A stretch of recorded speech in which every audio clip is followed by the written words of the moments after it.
Beautiful words, wonderful words of life. Beautiful words, wonderful words of life. Amen. To God be all the glory. Good morning, guys. Today is October 19, 2020, and today I decided to share the Word of God for His glory. And before that, guys, since this month is Pastor Appreciation and Workers Appreciation Month, I just want to express my special thanks to Pastor Jesse Divignac sa kanyang araw-araw na programa, Experiencing God Day by Day, pagbubulay at pananalanginan. Every morning, 5:30 until 6:30 in the morning. Si Pastor Jess nagsimula ang kanyang pagbubulay at pananalanginang program noong March, bago ang lockdown, until today and counting for more. So yesterday, day 211 na ang pagbubulay pananalanginan. So mula since day 1, sinubaybayan ko na ang programa ni Pastor Jess at I take note sa mga sineshare niyang mga verses, sinusulat ko, tsaka yung mga hashtag word na kanyang pinapa-comment below. So I'm very thankful kay Pastor Jess. Nakilala ko si Pastor Jess noong 2008 hanggang 2011. Nakasama ko siya sa ministry sa Joy United Methodist Church. So, I'm very thankful sa araw-araw ng buhay natin. Nakasama natin si Pastor Jess na i-encourage us, to inspire us, at sineshare niya ang Word of God. And Pastor Jess, you are a great man of God. At maraming po salamat, Pastor. You push me. Pinush mo po ako, Pastor. Dahil sa inyo, I'm doing the vlog for the glory of the Lord. I decided to step up in my faith to the Lord Jesus Christ to share the good news for His glory. And hindi ko po ito magagawa without the guidance of the Holy Spirit at saka wisdom ng Holy Spirit. And salamat po salamat kay Pastor Jess sa kanyang pagiging passion sa pag-share ng good news, at salamat sa buhay ni Pastor na in-inspire niya tayo at ginabayan sa pakikibaka ng COVID-19. And guys, yung mga na-bless sa buhay ni Pastor, mga kapatid, let us bless Pastor Jess and family in a minute of prayer. In Jesus' name, amen. So guys, let's pray, Pastor. Pag-pray natin. Wala man tayong mga material na bagay na may ibibigay sa kanya. Our prayer is the best gift na mabigay natin kay Pastor Jess at sa kanyang pamilya. Let's pray.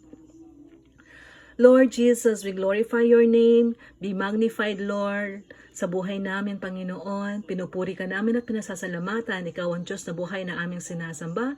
Ikaw, Lord, ang nakikinig sa aming mga dalangin, Panginoon. Maraming pong salamat, Lord. You answer our prayers. At maraming salamat po, Lord. You are near to us, O Lord Jesus. Lord, forgive us, O Lord, sa mga kasalanan na gawa namin, Lord. And maraming salamat po, Lord, at binibigyan mo kami ng pagkakataon magbago. Lord Jesus, thank you so much. Lord, pinapray namin po si Pastor Jess po. Nawa, Panginoon, patuloy ka maghari sa kanyang buhay, Panginoon. I-enlarge mo kanyang territory, Panginoon. Mas marami pa siyang tao ma-impact, Lord Jesus, na ma-influence ng inyong mga salita, Panginoon. Maraming pa siyang ma-mentor na mga new pastors, so Lord Jesus. At maraming pong salamat sa buhay niya, Panginoon. Magningning ka sa kanyang buhay, Panginoon. May the Lord bless you and keep you. May the Lord make His face shine upon you. Be gracious to you. May the Lord turn His face toward you and give you peace. Panginoon, maraming po salamat sa buhay ni Sister Donna, Panginoon, sa kanyang pagiging supportive wife, O Lord Jesus.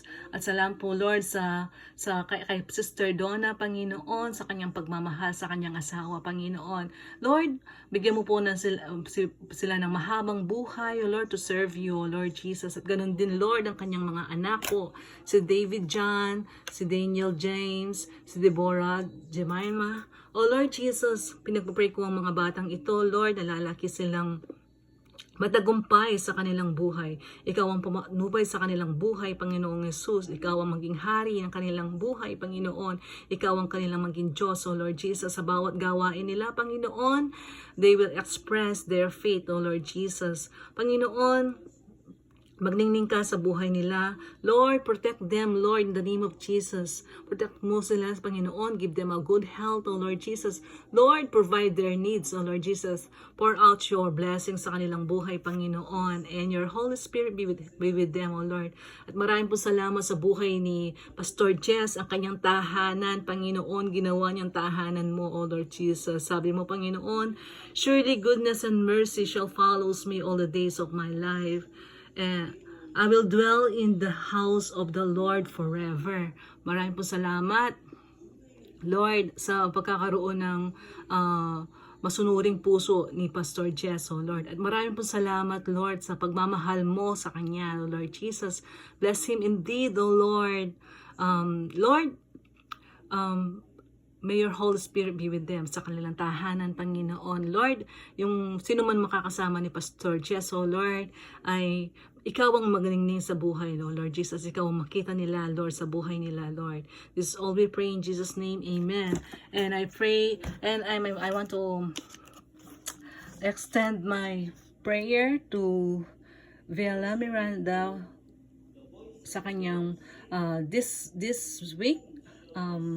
We expecting a newborn baby. So I pray for safe labor, fast recovery, no complication, good health both of you and baby boy.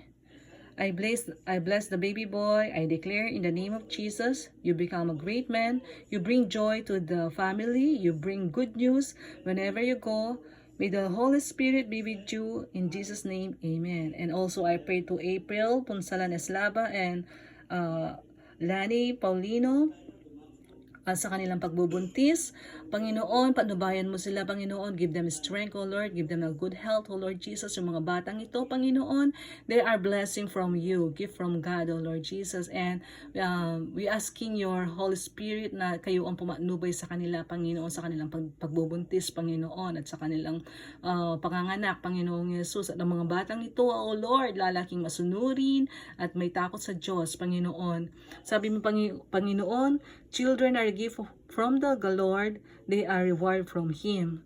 So, we thank you so much, O Lord. This is all we pray in Jesus' name, amen. Lord, I pray, Panginoon, lahat ng mga nakakakinig kay Pastor Jess, Panginoon, ikaw ang magbigay ng mababang puso, Panginoon. Buksan mo ang kanilang puso, Panginoon, para makilala ka, Panginoon. Para tanggapin ka bilang Diyos nila at makapagligtas, Panginoon. Salvation is a grace, pero kailangan namin po, Panginoon, na magdesisyon sa buhay namin na natanggapin ka bilang personal Lord and Savior namin, Panginoon. Maraming pong salamat sa kababaang loob na pinagkaloob mo sa amin. Maraming pong salamat sa faith na pinagbinigay mo sa amin, Panginoon. At marami pong salamat, O Diyos, sa pagtawag mo sa aming mga pangalan para sundin ka, to follow you, Jesus. Thank you so much, Lord. Lord, I pray lahat ng mga nakakakinig po ng mga mensahe mo, Panginoon. Ikaw, Lord, ang maghari sa kanila. This is not accident, Panginoon, na marinig nila ang iyong salita, because faith comes from hearing. In the name of Jesus, amen. So guys, I just want to share the word of God. Makikita sa Exodus 17. Exodus 17 verse 15. Moses built an altar and named it, "The Lord is my banner." Nagtayo si Moses ng isang altar at tinawag niya itong, "Si Yahweh ang aking liwatawat." So sa ating buhay, sa aking buhay personally, ang winawatawat ko, my banner is the Lord Jesus Christ. So siya ang aking pinopromote, si Yesu Cristo ang aking pinopromote sa aking buhay, for His glory. Guys, thank you very much for your time sa pagli-listening at salamat sa panalangin. Thank you guys. God bless us. In the name of Jesus, Amen.